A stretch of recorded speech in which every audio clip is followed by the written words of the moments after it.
Anti-money laundering supervision is important because it makes sure that people can't get away with the things that they think they can when nobody is looking. You need to have that supervision at all times to make sure that there's an integrity to the system, to make sure that people aren't moving money around illicitly, and to make sure that our systems that we have in the UK are safe and can be trusted. At the moment, AML supervision in the UK is full of holes. A lot of this has been put over to organisations themselves via UPBAS, and those organisations sort of have a vested interest in keeping people on their books. You know, they're membership organisations, and they don't want to take too much action that will perhaps bring disrepute on them. On the other side of things, you've got Companies House, who are not an AML supervisor in their own right. All they do is register information. They don't check if that information is accurate. They don't check if that information is true or false. They just register that information, and that leaves a huge hole in terms of the AML supervision. It allows companies to circumvent the system, and it prevents that kind of action which would be a barrier to those companies existing in the first place. So they're allowed to set up, they carry on their business, and then somebody else has to come and check that out further down the line. If there was an effective AML supervision at point of registration, that would shut down an awful lot of the illicit activity that we see in the UK.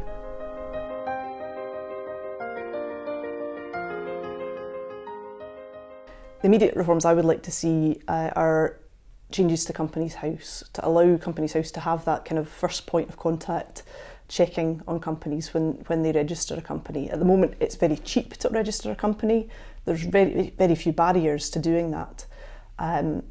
And because people know that they're not going to be checked up upon at that stage, it allows all kinds of other kind of behaviours to happen. I mean, even from the point of view of accuracy within Companies House register, it's not there. And I think there's an awful lot more that needs to be done to make things simpler and more of a barrier at that earliest point. And I think that would be a good start on the reforms.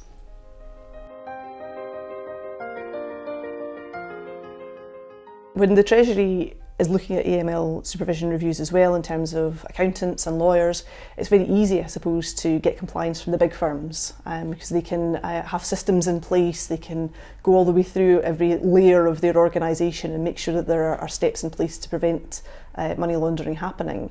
Where the gaps in that exist are those very small accountants and lawyers, somebody who has an office in a town somewhere very far away, and it's really hard to get to those people and to make sure that they are doing everything that they should. And those that are involved in money laundering and nefarious activity, they know that too. They know the weak points within the system aren't going to be at your big finance firms, at your big law firms, because they ought to have the things in place to prevent that. It's those smaller operators that the supervision firms can't get to, where there are many gaps within the system at the moment.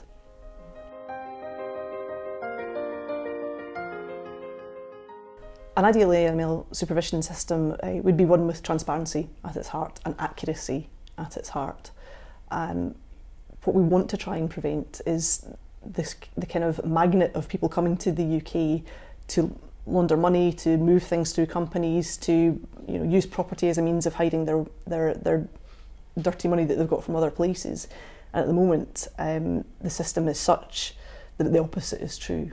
We're not preventing people, we're not dissuading people, we're actually attracting people because of the way that the system works at the moment. So if you want to have that vision of a country where it's very difficult to do that kind of business, you have to start now. You should have started some time ago, arguably, to put these things in place to make it more difficult for those things to happen. So transparent registers, property registers, all of those kinds of things where you can say, well, we know who owns this and we know where the money came from. Allows the public, allows journalists, allows that scrutiny that we can have, and I think that's really important, and that should be the vision that we're aiming for. I'm not quite sure that the government has that same vision, and I would challenge them to say, well, why don't you have that vision? Who is benefiting from this dirty money that's coming in, and why aren't you doing more to stop it?